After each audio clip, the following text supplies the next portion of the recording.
My Dream, written by Meverly A. Benjamin, narrated by Bonnie Oak Charron. Chapter 1. The Birth and Raising of a Dreamer. It was far from the joyous arrival into the world that was being witnessed elsewhere up and down the labor ward on a warm first day of May in 1992.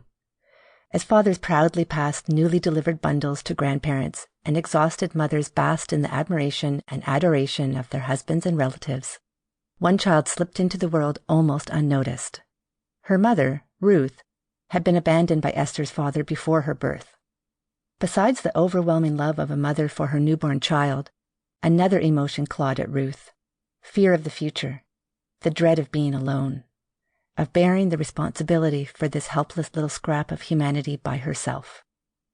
No balloons with "It's a girl" emblazoned on them danced above the bed, and not one teddy with a pink note of congratulations around its neck nestled in the corner of her baby girl's crib. Esther Washington had only her mother, and her mother only had Esther Washington. The way that these things invariably go, Esther and her mother survived, and the little girl thrived under the tutelage of a devoted and loving mother and the occasional acts of kindness from strangers that were like diamonds stumbled upon in a field of dirt. The father of baby Esther was back in Africa, an ocean and a world apart from the tiny child that he had given life to. Sometimes Esther's mother would look down into the perfect and exquisitely beautiful face of her sleeping child and wonder how his heart would not be torn in two, being apart from the miracle they had created between them. Men, it seems, are different. Something to do with the fact that they do not actually carry the perfect creatures they create, possibly? The young Esther blossomed and grew like a precious flower. She once heard one of the churchwomen talking to her mother, saying, "Esther is a precious girl. She is beautiful inside and out." At the time, Esther thought that was a funny thing to say. How could the lady know what her insides looked like? Later, she would learn that a glimpse of what someone has on the inside is not so much a glimpse at their internal organs as the shade of their heart. Some black hearts hide behind very attractive exteriors, but the child Esther was a beautiful child, her face shining with the kind of goodness and kindness that could only come from within. Her life was hard, although she was not aware of that. Her life was her life.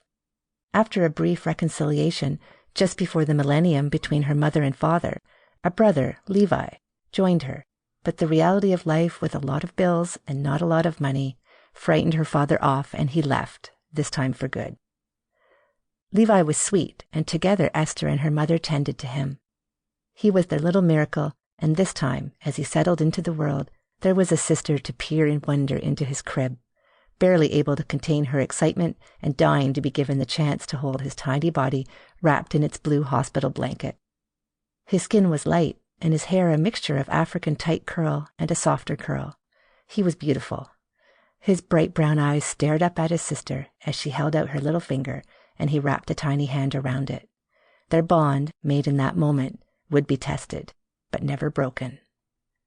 Life for the family was not easy, but hard work and faith can work miracles, and it did. Ruth worked at several menial jobs just to make sure her children had access to the basic things of life. As Esther grew older, the consciousness of what her mother was going through just to raise them became clearer.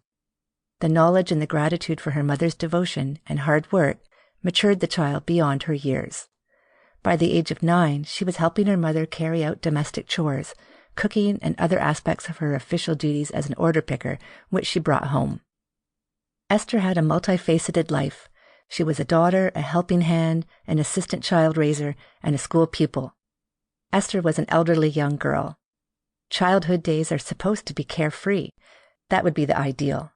However, while Esther's life was a lot better than that of other children, such as those who suffered abuse or neglect perhaps, it had its responsibilities. It came with a weight that should never rest on the shoulders of a young girl. Through all the trials and tribulations of her young life, one thing was constant, like an umbrella protecting her from the worst of the weather. Esther had her faith. Ruth raised her children the only way that she knew how, and with the only constant that she knew would never change, the love of God. Every Sunday, the family would be in church, luxuriating in the love of those who, like them, loved the Lord. Esther became a gifted and passionate Sunday school teacher. She threw herself into the life of the bigger family she had grown up with in the church. Sample complete. Ready to continue?